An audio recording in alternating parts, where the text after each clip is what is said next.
Welcome to Everyone Loves Guitar, where we sit down and talk with interesting professional guitar players, uncover their stories, and discover what makes them tick. If you love guitar, music, and the backstory of people's lives, stick around. You're in the right place.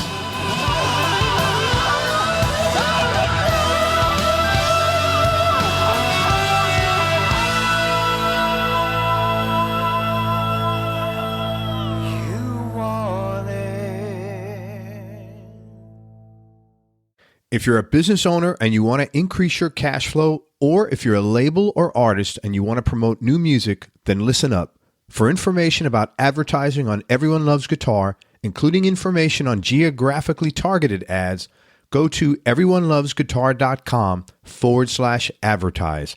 That's everyonelovesguitar.com/advertise. The Be Fulfilled Journal helps you be more honest with yourself and with others and be more open to handling things you've avoided dealing with for years. It's a 12-week online and journal program that helps you identify and eliminate things you do that are causing you stress and live in more gratitude and joy. It was actually developed by a long-term friend of mine who got sober in 2008, and he's put together a great deal just for my listeners. You get the 300-page hardcover journal and access to the 12-week video program online, plus free shipping, plus membership in a private Facebook support group with others going through the program, plus a 5-day mini course showing you how to let go of stuff that's draining your energy, plus a 30-day 100% money-back guarantee. To start your journey and get all the bonuses, go to BeFulfilledJournal.com/ELG. That's BeFulfilledJournal.com/ELG. Hey everybody, this is Craig Garber. Welcome to Everyone Loves Guitar, and I got another one of my New York City homeboys on with me. We're with the one and only Andre Lassalle. Super interesting guy, great career. And before we get started, I just want to give a shout out to our mutual friend Michael Hill for hooking us up. Thank you, Michael. Yeah, man. So Andre's played with a ton of different artists, from Miles Davis, Daryl Jones, John Scofield, Buddy Williams, Jerry Jemmott, which is he's a badass, man. He's a very bad man. He did all these sessions in the Motown days, didn't he? Yep. And the main thing that he would always keep on stressing to me is playing with King Curtis and Duane Allman before Duane Allman became the Allman Brothers, because he told me that originally it was supposed to be called the Almond, like the nut brothers. And then he decided, but he was telling me the day that Duane came to him and said, "I'm leaving the group." And he's like, "Why are you leaving the group?" He goes, "Because I'm going to form a group with my brother." Oh, and then which was Greg. Yeah. So this guy played with King Curtis and Aretha Franklin. Right. And that's where Jerry Germont knows Duane. Okay. And also, I went to Jerry Germont took me to King Curtis's gravesite in New York, so we can have food over there, so we can kind of sit in fellowship with King Curtis. That's cool. He's a Bronx guy too, isn't he? Or is he Brooklyn? I don't know if he's Brooklyn. When I knew him, he was living in Staten Island, but he's always been New York. Yeah. I spoke with him briefly, and he said he wanted to come on the show. I would love to reach back out to him, and I'm going to do that. Jerry Germont is, you want to know history? I know. That's the cat you want to talk to. I know. That's why I reached out to him in the first place. That's the guy you want to talk to. Andre's also played with Huey Lewis, Melvin Sparks, Tony Humphries. He did the Power of Love guitar mix with Delight, Michael Hampton from George Clinton's Parliament Funkadelic Band, Vernon Reid from Living Colour, and he's also done work with Vernon now. He's out with Vernon doing the Band of Gypsies Revisited. He's played at the Beacon Theater in New York. What a stage, man, with Buddy Guy. Hubert Sumlin, who is Howlin' Wolf's guitarist and a great solo artist in his own right. Mick Taylor from the Stones, which I want to ask you about, and another great player, Robert Randolph, in the Family Band. Andre has also been part of Queen, Esther Marrow, and the Harlem Gospel Singers Band, and he was really pleased to be working with a woman who's helped set the path for American music as we know it today, and he took that responsibility very seriously. He's got a host of styles in his arsenal, from rock, reggae, rhythm and blues, and everything else in the middle. He's toured with epic recording artists I, that's EYE, and the letter I, and has been the opening act for Billy Bragg, Ice-T, Greg Lassalle, who's a cousin of Andre's, and who's also a talented musician from Toronto, and Ziggy Marley. Wayne County of Warner Brothers Records also features Andre on its recent recording called Fantasy World. Andre and Tony Humphries, who's a world-renowned mix DJ, has recorded in the past, and they're currently working on new projects that'll bring in experimental music. And one of those is a remix of But Beautiful featuring Billie Holiday for Sony Legacy Records. Andre plays shows regularly with Chauncey Ned, who he has a 20-year relationship with. The song Take You Away from the Wayne County CD, that's Kounty, is currently on a movie soundtrack called Push, which is airing on Showtime. Dude, thank you so much for your time. I appreciate you coming on the show. Oh, man, thank you for asking me, man. I really appreciate it. You're welcome. It's always good to... I realize how much of my accent I've lost whenever I talk to people that live in. I'm like, wow, yeah, that's where everybody says New Yorkers have an accent. They like that, it's funny, man. Well, you sound relaxed, though, so you got a positive benefit from that. Thank you. Yeah, I am very relaxed. But I've worked hard to be like that, man. I'm not natural. Oh yeah, like man. I believe that. I've had to work really hard. Hey, man, tell me about the work you did with Queen Esther. Is it Marrow or Morrow? Marrow. And the thing is, I haven't worked with her for a while, but she took me on a 3-month tour through Germany, France, Switzerland. And it was my real introduction into playing gospel music on stage, in a live situation. I've grown up around gospel music, but never had the responsibility of being a guitarist in a gospel band, touring like every night. I think we had much more days on than we had off. But it was a great experience. It was a great experience in responsibility and learning how to play behind singers. Because when you're playing rock, you're playing whatever, it's more guitar based. This was vocal based. So it gave me a great, ability and discipline to know how to play with singers. So that was one of the greatest educational situations I've had. So it really helped your rhythm chops, I would imagine. Oh yeah, for sure. Because it was definitely based more on rhythm. It was like, how do you play behind the vocalist and egg the vocalist on rather than being, like that center force. You're like a backing force, which is really good. And it's good to know how to be a support, which has helped me a lot now get a lot of other gigs and everything, because now I understand how to be a supportive guitarist as well as if they say, we want you to take a lead or, you're the main instrument or whatever. It kind of gives me a whole dichotomy of how to play with other people. Very cool, man. I'm going to mention some of these artists that you play with, and if you could talk about how you got the gig and a cool or interesting story about working with them. Yeah. So let's start with Miles. That was the most weirdest situation because I was a sky cap at US Air in LaGuardia Airport. And what happened was the day before, there was this song by a guy named Randy Hall, who again is another guy who I guess I would say you should reach out to because he played with Miles more than I did. And he had a song called Jamie's Girl, which I loved. I was listening to it on the radio, and I just happened to turn on Soul Train. And they were the band. Soul Train, yeah. And they were they were doing a live thing. And I was like, oh my gosh, that's Randy Hall. And then he introduced the band, and one of the guys in the band was a guy named Robert Irving III. So the next day I go to work, which was on a Sunday, because Soul Train used to come in on a Saturday. And lo and behold, this guy, Robert Irving, comes walking through the baggage handling. So like the dude you had just seen on TV last night. Just saw him the day before. Because remember, Soul Train came on like 11 o'clock in the morning. So now this was like peace, love, and Soul Train. I remember hard. It was hard. Yeah, man. Yeah. In fact, that performance is on YouTube. Randy Hall, Jamie's Girl. So anyway, in comes Robert Irving. I go to him and I go, yo, man, I just saw you on Soul Train yesterday, and there's this chord in the song that I wanted to know. So I asked him the name of the chord. He looks at me, and we smile at each other. And I said, is there a possibility that I could send you a demo? And he said, sure. Man. Good for you. Yeah. So he goes, yeah, no problem, man. So at that point, this is cassette time. There was no internet. There was nothing like that. So I was supposed to bring him the cassette to the Mayflower Hotel by the UN before he left. And I said, well, what are you doing there? You guys going to do some gigs with Randy Hall? He goes, no, I'm the musical director for Miles Davis. So I'm like, oh my gosh. Holy smokes. So the day that I was supposed to go over there, Ronald Reagan was the president, and he was coming into the city, and everything was closed off. Right. They closed everything so that this way people, and I said, look, man, I can't get over there because Ronald Reagan, blah, blah, blah. And he goes, don't worry about it, man. He goes, look, I'm coming back with Miles from Germany. Meet me at the airport, and then you give me the cassette tape. Great.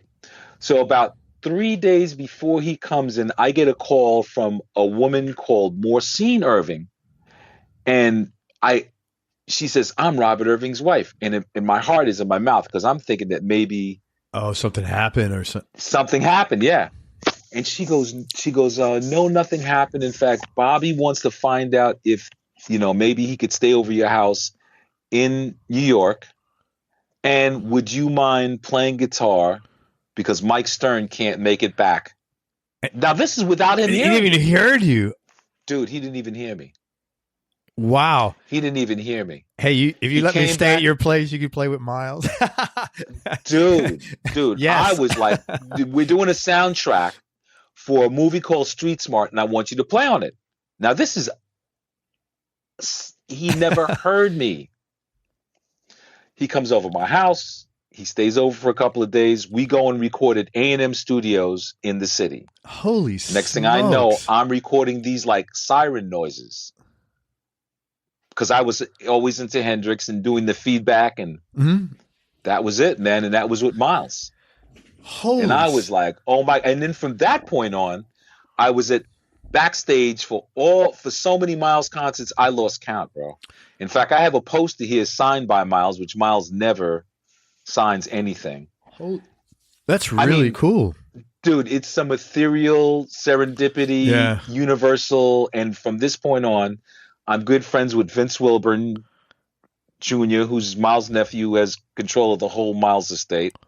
That is amazing. With his son Aaron, and I'm still friends with Robert Irving, and it's pretty deep.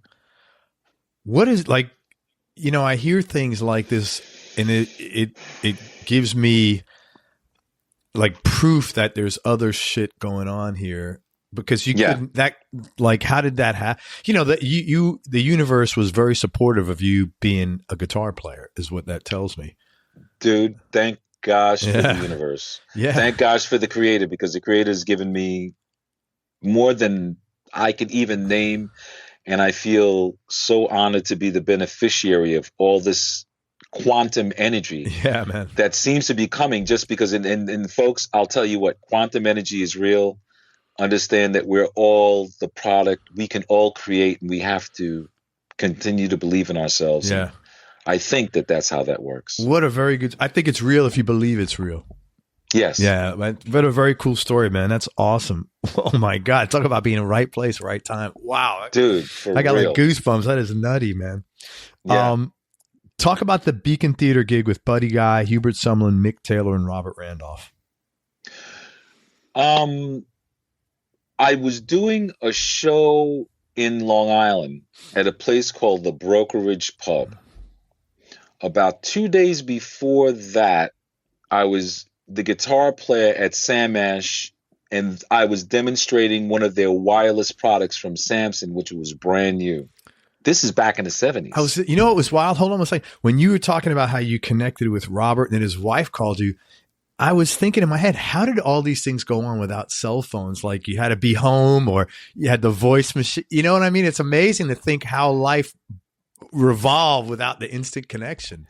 Before the cell phone and before the internet, there was always the universe, which is that kinetic connection between yourself and your desire. Yeah, man. 100%, So let's talk about the first internet, which is the universe. Yeah, man. And then we're trying to copy that. That's a good point.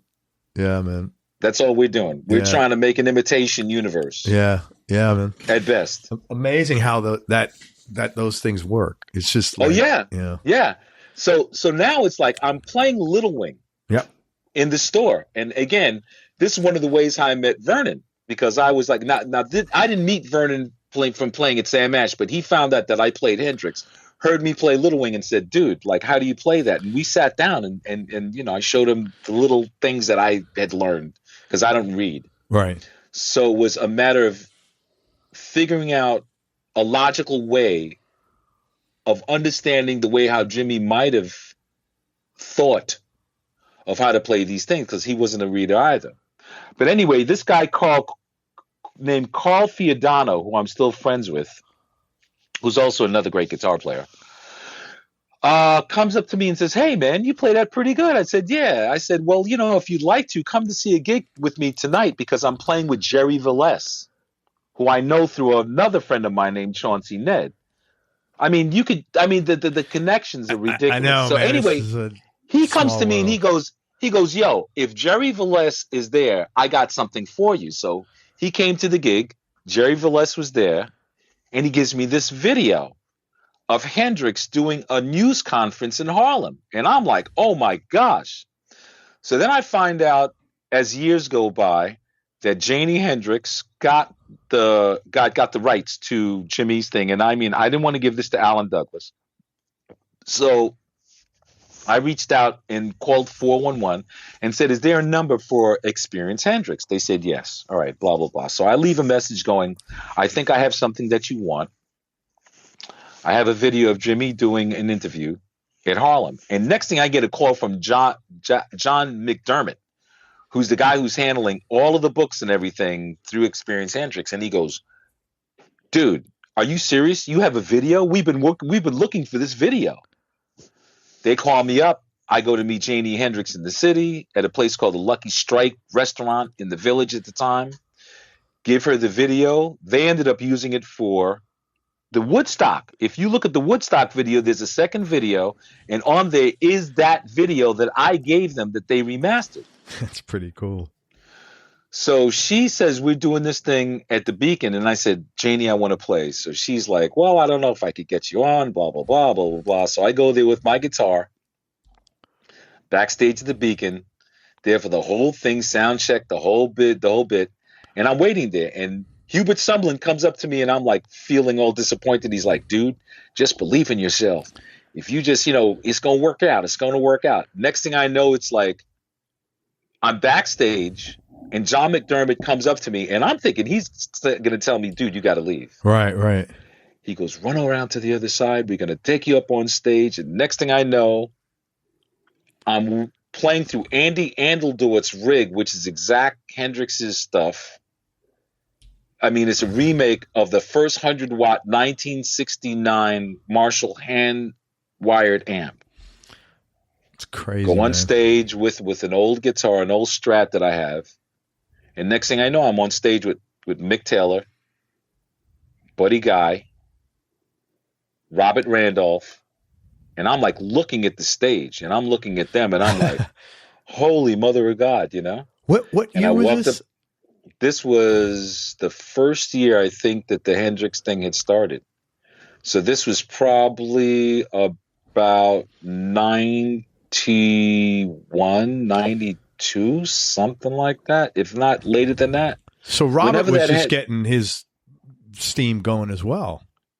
Yes, he was, but I mean, he was already rolling along. Yeah, and they had really brought him out because he was playing slide through as a Hendrix thing. You know what I mean? Oh, so, he wasn't playing lap. Yeah, he was playing lap steel. Okay, yeah. Well, that slide. I mean, that's because he plays lap, and he plays it as a steel guitar with the slide. Yeah, he's not playing with his finger; he's playing with a slide. Yeah, so amazing. That's how that whole thing came about. So it was definitely another. I've been a product of serendipity. I mean, because you were hired by Sam Ash. That's how you get to do the demo. Yes. How nutty is that, man? Dude. Holy smokes. What was sorry, go ahead. The ancestors are with me. I mean, that's all I can say. I'm not going to even take credit for it. I'll just say I've been like the beneficiary of a lot of good energy. What was Mick Taylor like? Because, he's been one of my favorite players, but it seems like his stuff that outside the Stones, unfortunately, just was not as good as, I thought the Stones were the best when he was with them. Mick Taylor was a very quiet guy, but when he enjoyed my guitar playing, and he let me know it, but he wasn't a dude of many words with me, but he was supportive, the same as Hubert Sumlin. I got a picture of me and of Hubert and myself, rather. Sorry, let me say that right. Hubert and myself. And the smile and the energy that he gave me and the support that he gave me to, like, dude, don't lose hope. Because I mean, I was so sad. Yeah. Because I had gone all the way over there and nothing happened. And Hubert was like, dude, don't give up. Don't give up. Don't give up. That's and next cool, thing I know, man. I'm being called on stage. And Hubert was like, I'm so blessed to have known him before he left. Yeah. You know, I didn't get to hang out with him much, but I mean, the energy that he gave me, he didn't have to. You know what I mean? He was just a beautiful guy. He was one of those guys that was like, wow, a legend, and just did not take it upon himself to use ego as part of his personality. You happen to know a guy named Sean Chambers? No, I don't. Sean was Hubert's MD for 3 or 4 years before he passed. Blues guy. He's actually out of Florida. He's a super nice guy. He had such nice things to say about Hubert as well. Yeah. So, what was Buddy like, man? Which Buddy guy showed up? Because I've seen that guy 5-6 times, and it's like a different dude. It's the like, yo, motherfucker, Buddy guy, or it's, you know, the guy who's buzzed, or the guy who's just very chill, and, you know, I don't know which dude is showing up. He was buzzed and ornery. I've seen that Buddy guy. Yeah. Man. Buzzed and ornery. The one thing that I will remember and I'll never forget was the coffee cups that were on top of his amplifier. Really? There was one coffee cup. Now, I was backstage with his people, and they had like about 5 of the same coffee cups.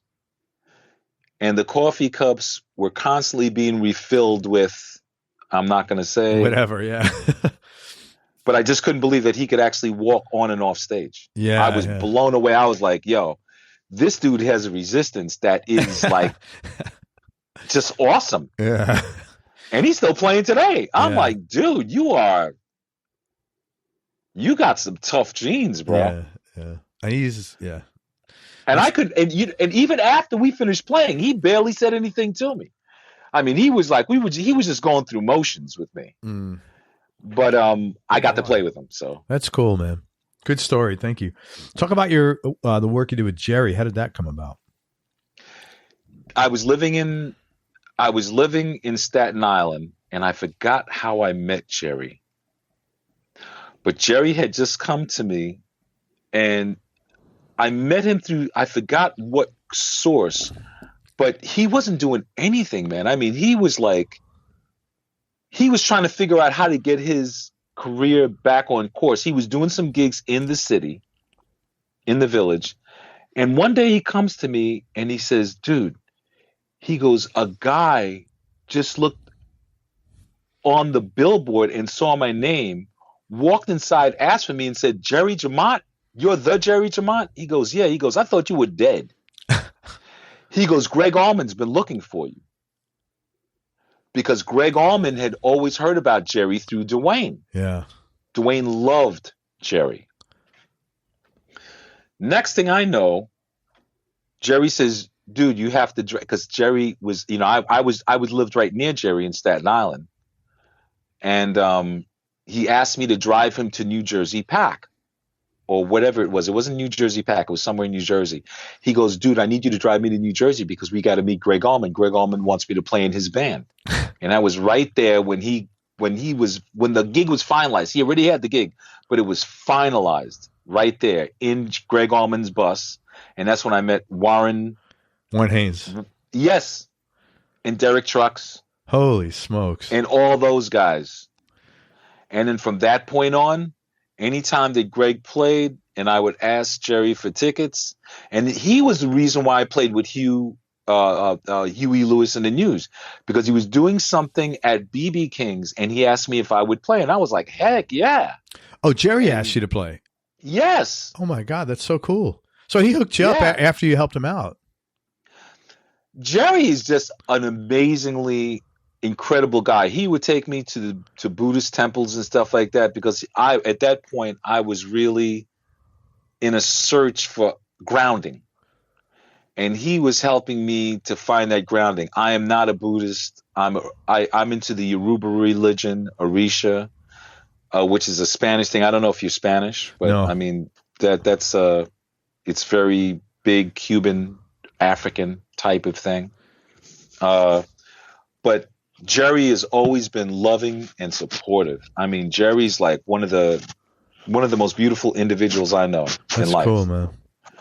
And he took me to King Curtis's gravesite so we can eat and celebrate King Curtis's life. And I mean, it was just very intimate. Him and myself at the gravesite in Long Island, where King Curtis lived, in the same graveyard, in the same place as John Coltrane.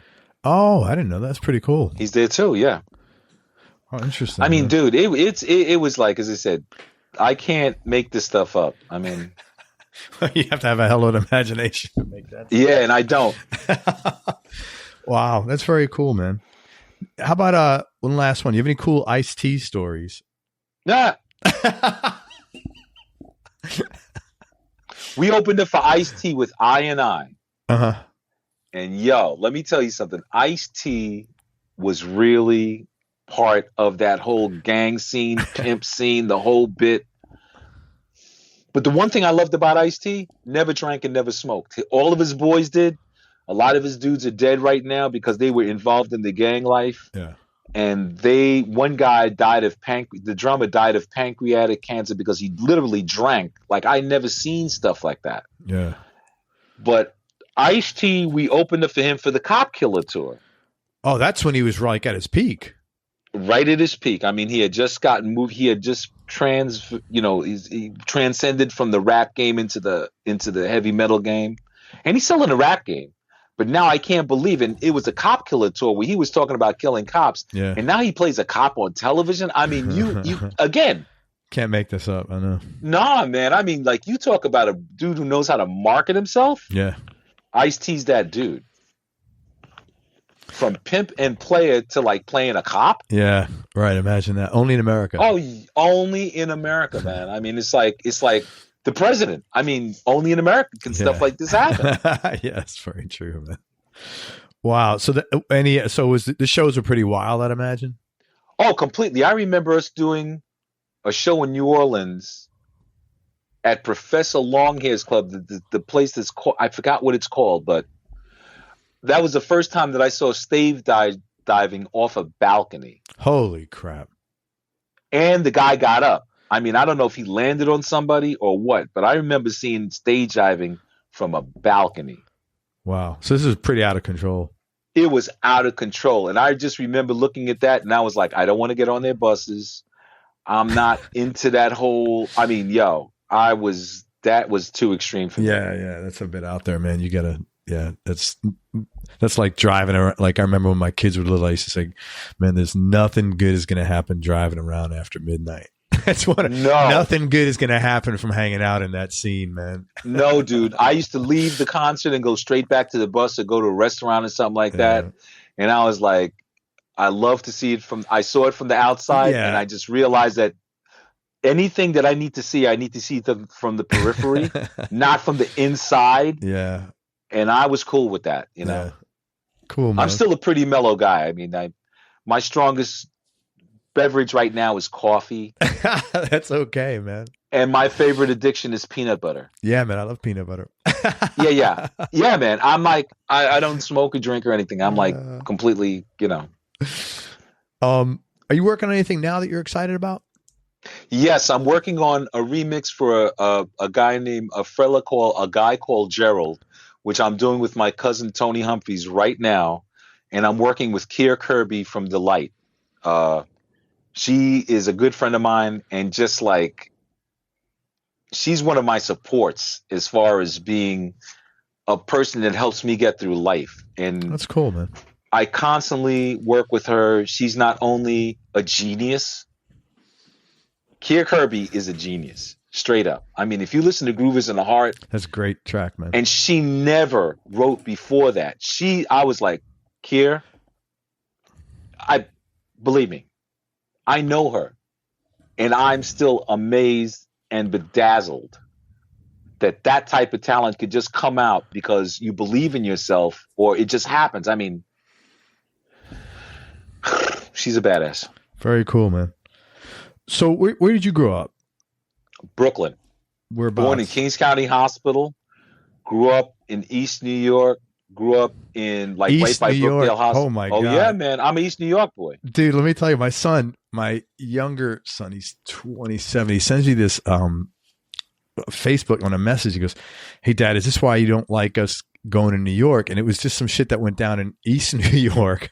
New York, bro. And it was like shooting each other. And I said, "No, that's East. That's the worst. That's literally the worst zip code in the city, man." Look, that's let not me like tell you Manhattan. something. There's a Netflix program now called The 7-9. Okay. It is about the police precinct where the I live. 79th precinct. Okay. So just look at it. I have nothing else to say. Yeah, man, I will check it out. But that's where Carmelo Anthony came from there, right? Or he lived there. Yep. Yeah. And I used to hang out with guys in Canarsie. And there, one of my friend's fathers was the partner of Serpico. Oh, that was in the 70s when that whole the police department. Dude. Broke. Yeah, really crooked. The mafia had little clubs where I grew up by South Shore High School. I mean, dude, and I was friends with them. Yeah. Which I used to tell my mom every day, I'm blessed to come out alive. Better to be friends with them than not. Dude, and you know what made me friends with them? That I knew how to play rock. I was walking in there playing Johnny Winter and Rick Derringer and Deep Purple and James Gang, all that stuff back then. So they were like, oh my gosh. And again, my mother's Spanish and my father's from Trinidad. So they never considered me that type of, they were like, oh, you're the other. Which is fine. That was the way it was, man. That was the way it was. Go figure. That was the way. Go figure. I feel you, man. You can come into our house for dinner, but you can't go out with our sisters. So I was like, all right, just as long as I'm able to leave alive. Right. As long as you can walk down the street and not get messed up. Yeah, man. No, and I was always asking him, I was like, how come those people that used to bother the other black kids never bothered me? They said, because we told them that if they put a hand on you, we take them out. So I mean, I was, again, right place, right time. That's all I'm going to say. And people who, everybody listen to this sounds like far-fetched, but that's just how it was growing up in New York in the 70s. Oh, yeah. Man. It was very, you had to just be smart about things and have a little luck on your side and not be stupid and do crazy things. What was your childhood like growing up? My father and my mom were from different countries. So I was the first generation that was, I'm the first generation born here. So my influences in culture were from the West Indian side and from the Spanish side. My father played cuatro, which is a 4. It almost looks like a ukulele, but a little bit bigger. Yes. Okay. So my father first used to have a guitar, and he would take the 5th and the 6th string off and just play the 4 string because he didn't know how to play the 5th and the 6th string. Sure. So I grew up listening to music, grew up to him having jam sessions at the house with his friends because this is how they spent their time. Absolutely. Playing calypso music, drinking rum, sometimes looking at a Playboy magazine here, there, and asking us to leave the room because back then it wasn't abnormal for the men to have those magazines because it wasn't hardcore stuff, There were actually articles in there. Yeah. And I grew up in a very musical, cultural type of vibe. We listened to AM radio was where I heard the Beatles, and my uncle was heavily into Motown. And I listened to a lot of Motown and James Brown because James Brown in East New York was a very riveting and very grounding figure because it wasn't so much, this is before I'm black and I'm proud, but he was just one of those cats that we saw on television, like a black dude on television. I mean, and on all the shows, like with the Rolling Stones and stuff like that. I mean, it was just like wild, man. I mean, how did he get on there? And he was flamboyant as hell. And he was totally Negro from the South. And he did his thing, man, which was I gotta believe that took, uncompromising. a lot of courage on his part, to be honest with you. It took a lot of courage on his part, and one thing that it was that he happened, again, a serendipity type of thing where he fell into the right situation when they were like, wait a second. First of all, the Rolling Stones and the Beatles were the ones who like bigged him up. Yeah. And from that point on, he went into mainstream and he just stayed with what he did. Like, we know the reason why we know funk is because of him. Oh. Man, I still listen to The Funky Drummer like on a regular basis. I love that track, that whole album, that it's on. He's that whole era. There's nobody like him, man. Brother Popcorn to me was it. Yeah, he was just the man when it comes to funk, man. He just did everything. And he played space. He didn't play a lot of notes. Like everything was perfectly put in there. And something was perfectly put in there. And the dude didn't write music. He went with the feel. Yeah. His feel was just, it's legendary. It's a pretty good documentary on Net. I don't know if you saw it. I think it was on Netflix. I sure did. Really interesting. In fact, it was produced by Mick Jagger. Oh, I didn't know that. Yeah. Oh, really? I was really, for all the shit he went through, man, I was really, his work ethic, people say he was mercurial but let me tell you, he had those high standards. And if you weren't going to, it was his gig. He was the leader, period. Yeah. So it wasn't like, we're negotiating here on how to do the part. It's like, this is, something. There was another guy who I worked with that I didn't say, and his name is Don Covey. Don Covey was the guy who wrote Chain of Fools and Seesaw for Aretha Franklin. Oh, wow. He also played with the Soul Clan with Solomon Burke, Wilson Pickett. He was part of that whole crew. And that was another dude who let me understand. It wasn't about all this knowledge that you had about music. It was like, did you understand the feel that you were going for and how to accomplish the feel that you're going for? It's not about the notes. It's about the feel. You could make a mistake. If the feel is right, that mistake will become part of a style. Yeah. I saw something on Facebook today, and it was a guitarist who was writing it, and he was saying how he's frustrated with music today because a lot of the new music is I think he used the term, it's a mile wide but only an inch deep, where you have all this incredibly proficient technical prowess, but it maybe misses a lot of the feel. And I don't think that's universal, but I think there is a trend towards that, and I don't know why. The word I have is called contrived. Yeah. People think that having the technical ability gives them the ability to make music, and it doesn't. I like to feel. I mean, that's why I think everybody listens to music. Now, maybe people have changed and they are feeling things when you hear a lot of notes. I don't know. I would rather hear. I don't want to be moved. I don't care how many notes it is. There is a complacency right now in music. And the complacency to me comes from not having the need to learn your instrument. Because right now you can go on a computer. You could literally put in the first chord. It'll tell you every chord that goes with that chord. It'll write out your bass line and all of this stuff. Nobody's thinking. And to me, two things happened. And it was a positive and a negative, and that was sampling. Now, back in the days before we sampled, we listened to stuff and we would say, wow, like how could we rewrite that bass line to give it our own flavor? Now they just lift it. Yeah. And put a different melody on top of it. And people have become complacent in songwriting. Nobody's going back to understand how to play that instrument in the sense of how to create your own vibe. They're like, oh, that vibe works, so let's just copy that.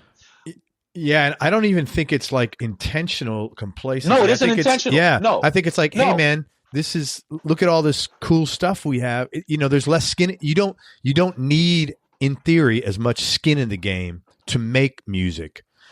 And therefore, if most people have a choice where I can kill myself to do something or I can do it easy, they're going to just do it easy without thinking about, will it be different? There's no nature. The desire to rise to that level is not there. Yeah, unfortunately. Now, I hope it changes. I really do. Let's just hope that, as we say, situations are like the sea. It's a wave. It goes Hopefully, out and yeah. comes in and goes out and comes back. And so we just have to, and you know something, we just have to be able to say what we could do, what we can in our own self. Yeah, that's to it, do what man. we can about it and leave the situation to what it is, because we have no control over certain things. Absolutely. So the only thing that I could see myself doing is being an example. That's it. Now, whether people will take of that example and say utilize it for their own good, or they'll just go like, it's just gibberish. That's not up to me. My whole thing is for me to always make sure that I put myself out in a way that I say, all right, I did my best. And hopefully I could put something out there that'll be able to be used by younger people or older people or whoever. Yeah. Yeah. And I don't want to sound like a grouchy old man, but I think there is a bit of a complacent. It's not just in music. It's even something like reading. It's in the like, arts. Like I could hear you. You're the way you could always tell when someone's well-read. So you're obviously a well-read guy, because people who are well-read speak, their vocabulary is broader, and they're just a different articulation. Nobody reads. Like, no, like I was in the gym last week and I saw a guy with a book. I'm like, wow, man, what's that? He was laughing. People just don't read, man. And you want me to tell you what's, people not only don't read, but they don't listen. Oh, yeah. I've had so many conversations where people cut me off. And you know what I do? I just stop talking. Yep. You just shut off the switch, man. I'm not going to argue. I'm not going to banter to get my word heard. Yeah. If you don't feel that what I'm saying is worthy of your listening, well, then I'm not going to waste my time saying it. I'm like, right. And it's your business. Talk on, brother. Yeah. Yeah. And I'm a great listener. Yeah. I'm more of an observer than I am anything else. Through observations have been the greatest source of my education. Yeah, and learning how to listen. And learning how to hear silence and the space in between the words is really what makes a sentence profound. Same thing with a guitar line or something of that sort. B.B. King made more of an impact. Albert King made more of an impact. Sunhouse made more of an impact. Charlie Patton made more of an impact because they understood how to play space rather than the notes. The notes are just a way to kind of put icing on the space, but the space is the most important part of the music for me. Well said, man. When you started playing young and you were very active, did you know at a young age, like, this is what I want to do for a living, or what was the... I started playing probably like around 13 years old because my father played. When I hit about 15, I remember telling a friend, I want to make sure, and I've always pictured myself with the guitar, having to take a guitar everywhere. And that's how it happened. I mean, probably from 15, I said, I want to always be seen on the street with a guitar because I want to be known as a guitarist. Because I am so honored to be able to do it, because my father played guitar, my grandfather sang, I have artists in my family, and I knew that the art was, for me, my greatest part, or the strongest part of my character was art.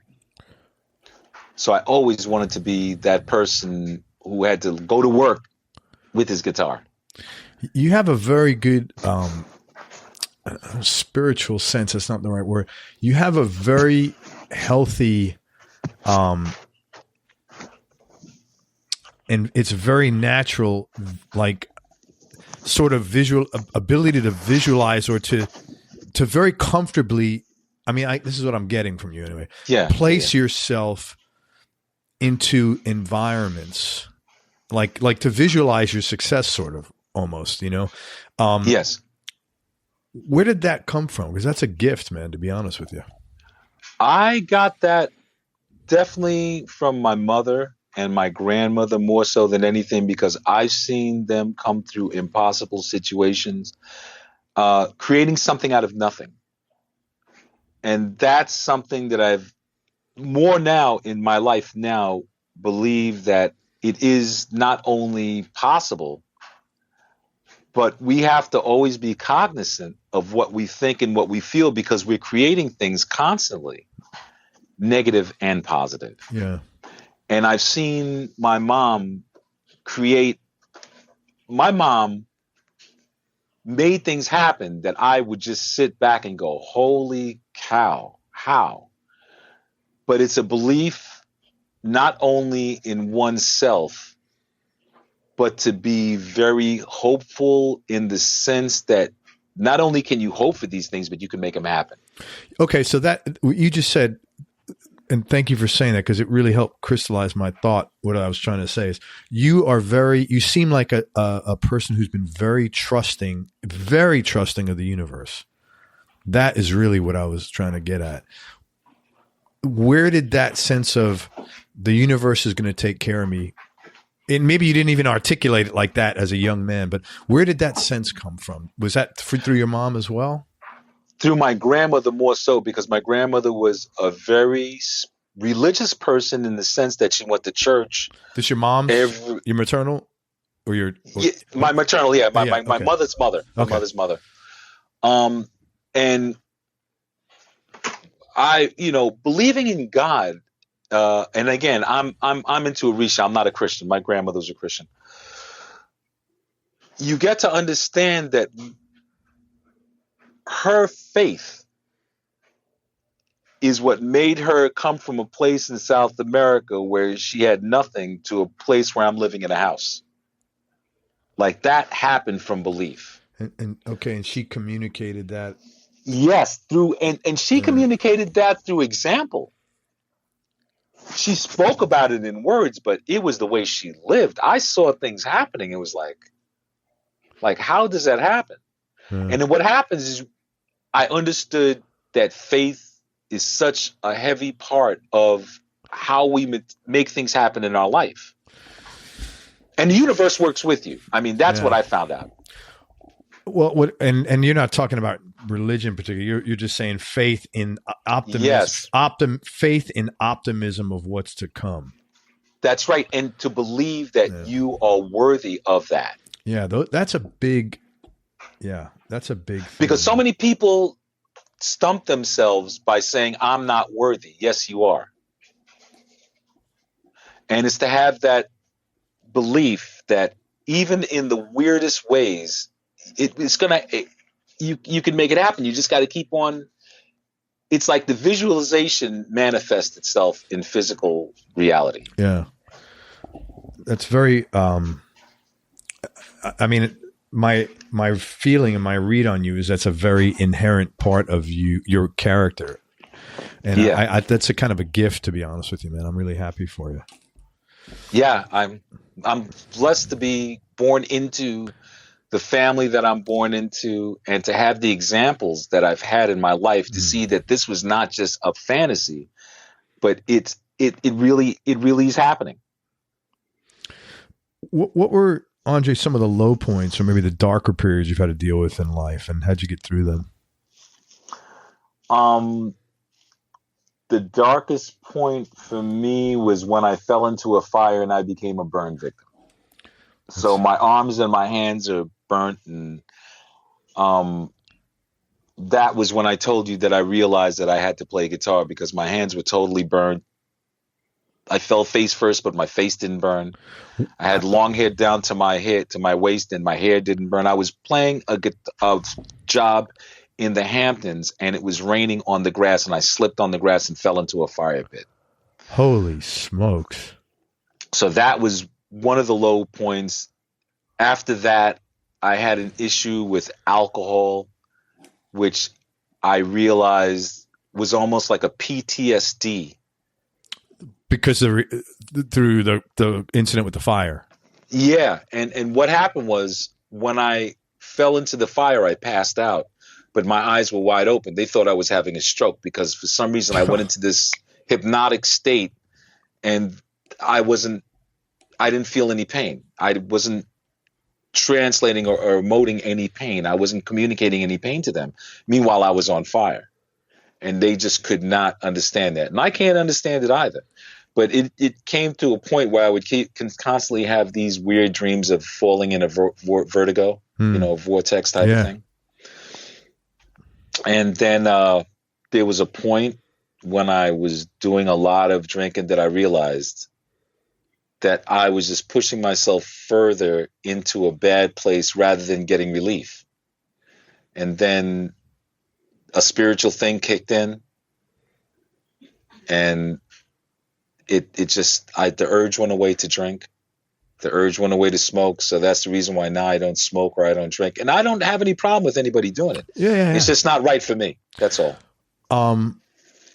Wow. First of all, thank you for sharing those things. And going through divorces, I'll do it too, bro. Oh, bro. I have no kids. I had no kids. So, I was able to walk away from it. But dude, yo. Yeah. I'm surrounded by people who have made that mistake. And I've seen, thank goodness, again, being an observer has paid off for me. Yeah. I don't have to jump into it, Yeah. It's good that you were able to, to get out of drinking, man. That's a tough box for a lot of people. Oh yeah, man. It was tough for me too. But the thing is that one day I just kept on asking the universe, turn off the switch, turn off the switch, turn off the switch. And one day the switch turned off and I was like, holy cow. And then I was afraid I couldn't go to sleep. And the first day I stopped drinking, I slept like a baby. And I was like, holy cow. Wow. I went to sleep. Like, dude, I mean, my life is full of blessings. Well, good for you, man. I'm happy. You deserve it. Thank you. Let's talk about gear for a few minutes and music. Yes. What's your go-to guitar right now, and what other two guitars would round out your top three? Can you see? All right. I see. Yes, the red strap. It looks like a red strap. It's not a Fender, though, is it? No, what is that? Oh man, that's a cockpit of buttons there, man. This is when the original guitar synthesizer came out from Roland, called the GR700. This was an alternative guitar to buy instead of that thing that looked like a rifle. This is made by Padula, who only makes basses, and these pickups are Bartolini pickups, and they don't even make the guitar pickups anymore. So I mean, I have this. I love Strats. I have. Let me pull this guitar out. This one's a real special one for me, also. Oh, it's called beautiful S335, not an ES. So this is a solid body 335. So let me describe it. It's what is that called? It's black. It's black and white. What is that pattern called? This is Sunburst, but this one is called a Silverburst. Silverburst, right? I couldn't think. Yeah, it's fatigue green. I don't even understand how they got silver, but it's a nice somebody in Gibson guitar, was man. colorblind. It's an S3. So what does that sound like? Oh man, it's a beautiful sound, man. It's like, to me, it's really hardy because it's original PAF pickups. Oh, okay. So it's like the 57s. Is that the classic? Yeah. I have those. Yeah. I love those pickups, man. They're great. And these guitars were a little bit hyped up because the pickups were a little bit hyped up because they had just put out this S335, and the big person I think who was using this at one point was Larry Carlton. Okay. I think because he was using the semi-hollow body, and this was like a solid body version. So the sound to me is beautiful. That's really cool, man. I love that guitar. And I have a bunch of Strats. I've got, I don't know if you could see that. Yeah, man. That's a Hartfield. Like, that's a prototype. I have Hamers. I have a lot of guitars, and I feel that it's more than having a favorite guitar. It's what guitar is right for the situation that I'm playing in, because all the guitars carry different sounds. Sure. And to me have different spirits. So I almost asked the guitar to clap hands with me. Yeah. And let me know which one of you feel that you're right, or I ask the universe, tell me which one is the right one. So for me, I probably have like a choice of about 25. That's awesome, man. And I just started working with Ovation Guitar, so I'm actually endorsing them. On acoustic. Very cool. On acoustic, yeah. And Shout out to my boy Hunter Carlson, who believes in me, and I love that dude. Very cool, man. He's at Ovation? Yep, he's at Ovation. Southern boy. He's my dude. He's my brother. I don't even call him my friend. I love him. Very I cool, love that man. dude. Any interesting stories how you got any of those guitars? I have a 1978 Telecaster that I use. Telecaster cool. Custom. That's the best story I have. And what happened was I have my best friend Roland, who's part of the nail on thing. Yeah. Roland, all right, okay. He was working as a doorman. I think he's still in Manhattan, at a doorman in a place at 68th and 2nd. And he used to hang out with Sammy Kahn, Okay. Steve Kahn's father. Yeah. Sammy Kahn is the guy who wrote High Hopes for Frank Sinatra. And David Dinkins lives there too. That's so funny. David Dinkins. Yes, I haven't heard that David name in a Dinkins. while. Oh yeah. I'm telling you, man. I'll bring back some. This is like a walk down memory, New York Yo, nostalgia. So Roland calls me up one day and he goes, "Dude, I got a present for you." I said, "What is that?" He goes, "I have this. It says Telecaster on it." He says, "Somebody left it on the elevator." I was like, no way. I said, "How many knobs does it have on it?" He said 4. I said, "That's not a Telecaster." Because you know what Telecaster and I do is the two knobs. With right. the switch, yeah. He goes, "No, dude." I said, "Read me exactly what it says on the headstock." He says, "Fender Telecaster Custom." I said, "I'll be right there." Humbucker on top, single coil on the bottom, 4 knobs, thin neck. Wow. Somebody left it on the elevator, and I still have it today. Nice, man. 78 Tele Custom. That's a great find. Wow. Good for you, man. You remember the first wouldn't be a CD, but record that you purchased? I just want to testify by the Parliaments. My father got it for me when I was 7. After that, one of the first records I bought was the record with the Temptations. Papa was Rolling Stone. Oh. I have Mi Corazon from Carole King. Corazon, mi corazon. So I have that from her. My first record that I studied note for note was a song called Brother Louie by Stories. By that Stories, was one of the first records I learned how to play note for note. Trapeze, We Are the Music, You Are the Music, We're Just the Band, with Mel Galley, who ended up being in, yeah. All right, so tell me Desert Island Discs, top 3. Just right now, knee-jerk reaction, just for today. For this Brandenburg Concerto by Bach. Rainbow Bridge by Hendrix. And what would the third one be? It would probably be... I'd have to think about that third one. Oh,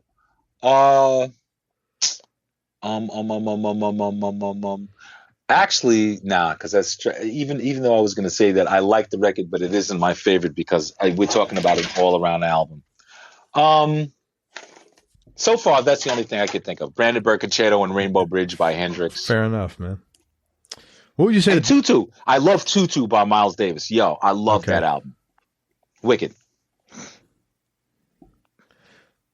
Most important thing you've learned about yourself through your life experience and your career and just everything. Take time and listen. Listening is more important than talking. When playing guitar, be true to myself, to what I'm hearing, not to what I think other people want to hear. Good for you. And be as considerate to myself and other people as humanly possible. That's very important that you put yourself in there, because I don't think you can't do better for anybody else than you can do for yourself. Now, you may have short term, like you could be, but really long term, man, if you're not taking care of you, which doesn't mean taking care of you at someone's expense. It means just being like I always tell people, like in business, say, hey, I want this or that. I say, hey, listen, I'm a fair person. And that means being fair to you and being fair to me. So let me think about that and let's see what we could do to be fair to everybody. You know? I was speaking to somebody and they wanted to be able to give things to other people. And I said, that's wonderful. In fact, you're right. You should. But there's an old thing in the Bible that says, my cup, my cup runneth over. Your cup has to run over before you can give to anybody, because if you do not have enough in your cup to run over, you're running at a deficit. And if you're running at a deficit, you're not the best that you can be, so you can't be supportive to anybody else. Yeah. You have to make sure you're on full to be able to be supportive. And you have to understand how to be selfish to be selfless. Yeah, but selfish not at someone else's expense. And again, selfish to be selfless. And in other words, why do you have to be selfish? So that this way your cup could be full. And from that point on, then you could be selfless to others and really help others. Yeah, I agree with you. I think that's really important. Plus, if you're not treating yourself good, nothing else is. I mean, nothing's working. Nothing's going to work, man. Your foundation has to be as on point as possible so that you could help other people find theirs, if that's what your choice is to do in life. Yeah, well, I totally agree with you. What's your best childhood memory, Andre? Eating peanut butter and jelly sandwiches with my dad, drinking Ovaltine at night. My mom used to work the midnight shift, and my father used to give us peanut butter and jelly sandwiches on Tasty Bread. Remember Tasty Bread? I do. Remember Silver Cup, the round ones? I do. Yeah, dude, that and Ovaltine was my life, bro. That for me. Can I tell you something? This is God's honest truth. Literally. Tell me, please. Just as before I was talking to you, I was on Amazon buying some Ovaltine. There you go. I swear to God. My favorite was the orange label, not the yellow label. Yeah, although I eventually liked the yellow label too, the malt. Yeah, that's so funny, man. Yeah, man. Ovaltine, that's good stuff. I'm there. I'm with you. Something about yourself people might be surprised to hear or find a little odd.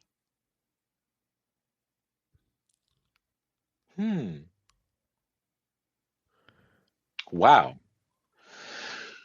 That I like to cook? Oh, that's cool. What do you cook, man? Oh, I love to cook my lasagna in vegetarian forms or in ground turkey forms. I love to cook. Right now I want to learn how to make bread. Very number one hobby for musicians, cooking. Yes. Number one hobby. And I'm a computer network nut. I love computers. Awesome. And I think that's pretty normal for musicians too. Nowadays, dude, my first writing was on the TX 3440, and then as soon as the Commodore 64 came out, I immediately got the. Yeah, bro, I've been writing. Yeah, that's a long time ago, man. Yes, Commodore 64. Yes.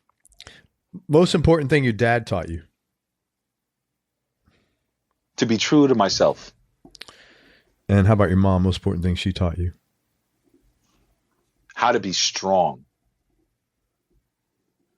and loving. My father taught me loving, but my mom died for me. I told her, I said, if I was her son, if I was my own son, I'd have killed me a long time ago. So you talk about unconditional love. She's like the template of that for me. Yeah, that's when you have kids, you learn that. If you didn't know it before, I learned it very much. It's unconditional and you have to. Unconditional. And you have to throw all expectations out the window because everybody's themselves, and whatever thing you think is going to happen is really, you learn that you have really no right to even think about what's going to happen. It's just let them unfold like a flower, not to sound corny, but let them develop or unfold the way they're going to. And that's what you got. That's what you get to deal with, not what you thought in your head. That's what I've learned anyway. They start as kids who need to be led to become adults who lead. Yeah. Or hopefully lead their own life, at least in their own life. Yeah. They are the ones who will charter out that path. Yeah. Hopefully. It's like, funny enough, you should just say that. I got my younger one calling me now. I'll talk to him afterwards. God bless him. No, my middle one. Sorry, my younger son. Bless him. You have any non-musical superpowers? I know you do.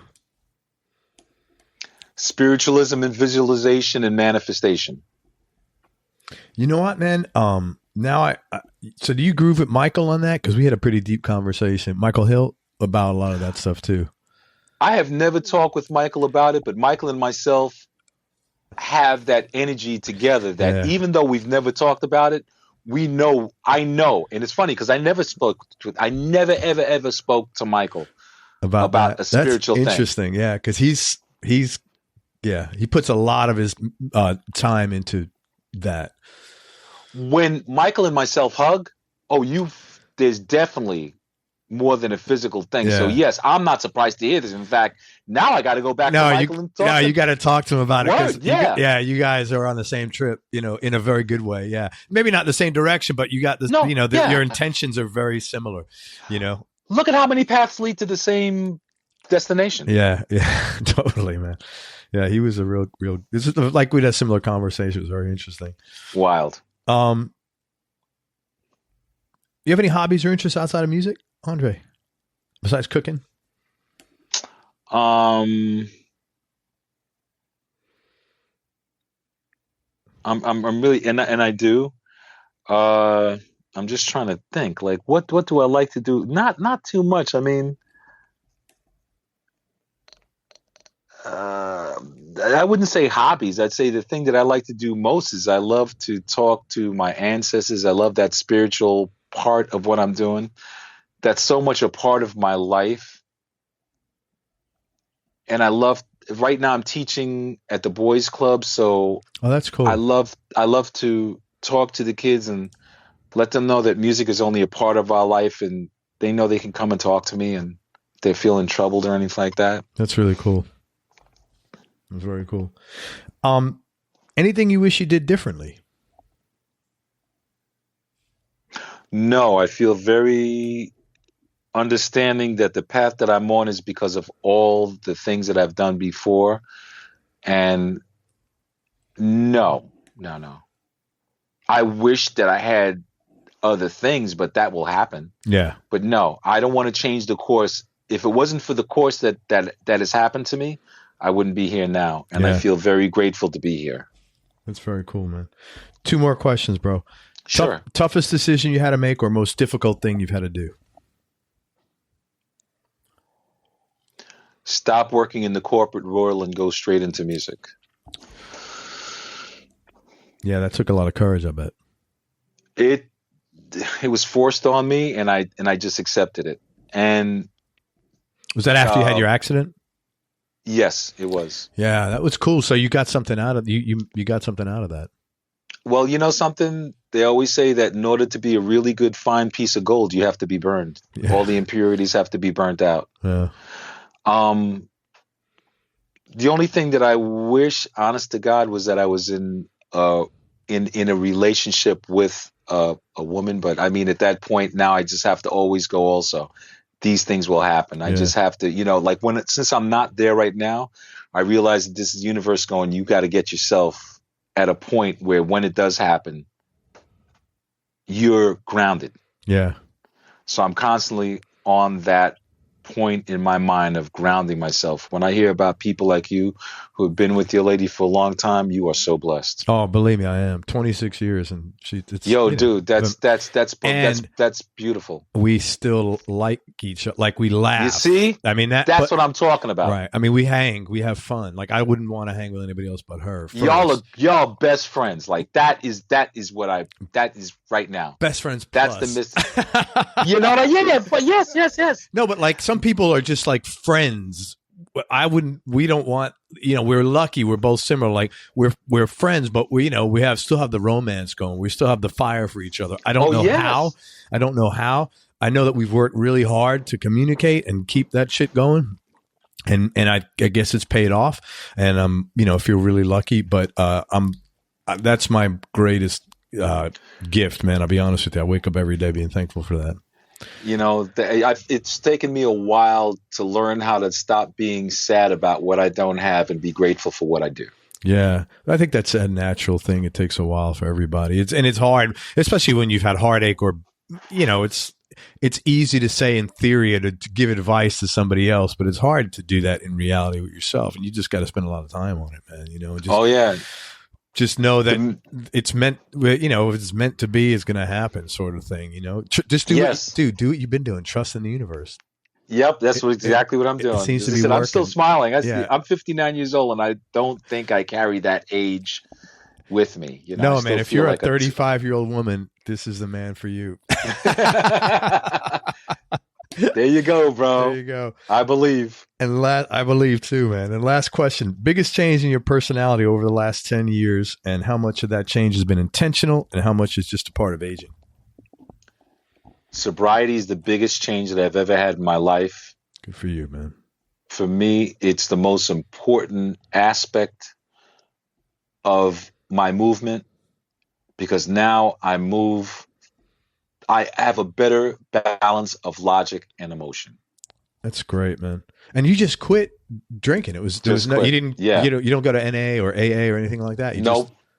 I have family and friends who have been through it, and those are the people that I spoke to. And there's a lot of points where I was feeling low, and they're like, listen, it's just part of the process. Yeah. What happens is you learn how to accept yourself, and that's what I've done. A guy I interviewed, he's a younger cat in his 30s. His name is Joey Landreth. He's out of Canada, a band called the Brothers Landreth. And he had a quote, and I thought it was amazing. Excuse me. He said, when you stop drinking, everything is going to get 10 times worse, but then it's going to get 100 times better. Because of the fact that you realize that all this pressure that you didn't think you could take is actually part of a building block. Yeah. Your perspective changes. So the things that you didn't want to deal with are the things that you realize are actually making you better. Yeah.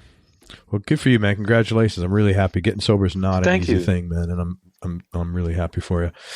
Man, let me tell you, first of all, thank you very much for your time. You're like a really cool dude. I really enjoyed chatting with you. I'm glad we got to connect for sure, and we'll stay in touch. And let me tell people some of the stuff you have going on. First of all, it's Andre Lassalle, and you can check him out online at andrelassalle.com. It's Andre, AndreLassalle.com. Again, it's Lassalle, Lassalle. 2 S's, 2 L's. Are you French? You're not French, though. But my family back from Trinidad goes back to Martinique, goes back to France. To France, okay. Yes.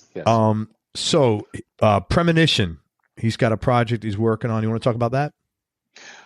Premonition is my music that I've been working on for a couple of years, and now I'm incorporating all the things I do with house music and dance music, and trying to and just putting that guitar thread through everything. It's not guitar based. Some of it isn't guitar based, but that's my instrument of choice. And basically, I consider myself more of a musician than just a guitarist. And you lost a lot of weight too, didn't you? Oh yes. Yeah, man. Because I didn't even think it was the same guy, because I saw some pictures. I'm like, holy shit, it's a stunt interview or something. So you look good, man. Congratulations. You're getting it together. There you go. Thank you. Ladies. I love you. I love you. Thank you, man. Ladies. Yes. Burnt Sugar. Talk about that.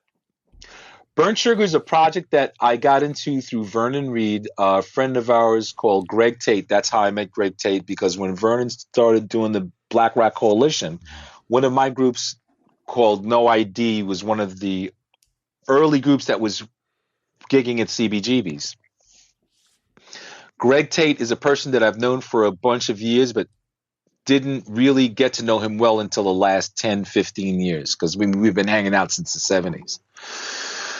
And Burnt Sugar is like based on Sun Ra and Butch Morris, which is really the group that I feel so grateful to be, because you can never get into a box. Every single time you get into a box, like we're doing 4 shows in San Francisco coming up. One night of Prince, one night of David Bowie, one night of Steely Dan, and the next night of like Oscar. Holy smoke. Yeah. I mean, these guys, I love them because they never let me occupy a space. You always have to be malleable. That's great. That's the best word. That's the best word I could use. Very so cool. Burnt Sugar is the most malleable situation I've ever been in. and has helped me in learning how to write better. In fact, I just did a version of Kiss when we did the Prince show, which starts off like a Celia Cruz, Tito Puente thing and goes into reggae and back into Latin. Very cool. So again, it's like a complete understanding that the only box that I have in Burnt Sugar is no box. That's awesome, man. Very cool. And there's a Burnt Sugar website, right? Yes, there is. BurntSugarIndex.com. Great. Check that out. BurntSugarIndex.com. And you'll be in San Francisco. Yes. When are you going to be there? July 10th through July 15th. Great. So if you're out in the Bay Area, go check out Andre at Burnt Sugar the 10th to the 15th of July. Tell him hey, and tell him you enjoy the interview. And also, because of Burnt Sugar, I got to play with Melvin Van Peebles, who I'm still associated with. Very cool. Oh yeah, we did Sweet Badass Song. I mean, now you talk about real. Whew. That's all I got to say. There you go. And also with Vernon Reid, he's doing the Band of Gypsies Revisited. When is that going out? We came back from California in early November, so now he's out with Living Color, and then we're going to see about doing some more stuff. So I should be hearing from him very soon. But Vernon and myself are always in contact. He's my brother. I mean, very cool. And these guys have known each other since they're 15. So. Oh yeah. And you know something? I never leave him without giving him a hug and a kiss. So I mean, he knows it. He'll look at me and roll his eyes, and it's like, dude, just. This the way it is. Just accept it. That's there you all. go, man. Got to accept some love, man. Yeah, man. That's it. Bro, thank you very much for your time. I appreciate everything. Thank you so much, brother. You're welcome, man. Everybody, thank you so much for listening. If you enjoyed this, please share it on your social media channels. We appreciate your support. Thanks very much to Andre Lassalle for spending time with us. Check out Andre online at Andre, A-N-D-R-E, Lassalle, Lassalle.com. And if you're in the Bay Area, check out Burnt Sugar in mid-July. Make sure you go to everyonelovesguitar.com. Sign up to get on our newsletter list so you and I can connect. And most important, remember that happiness is a choice, so choose wisely. Be nice, go play your guitar, and have fun. Till next time. Alafia. There you go, man. Till next time, peace and love, everybody. I'm out. We hope you enjoyed this show. If you did, subscribe to the Everyone Loves Guitar podcast, and you can do this online at everyonelovesguitar.com or on iTunes. And if you like the show, please leave us a 5-star positive review. The more 5-star reviews we get, the higher our show ranks, and higher rankings mean we get to continue speaking with cool, interesting guests on our show. We'll see you on the next episode, and until then, keep playing your guitar and have fun making music.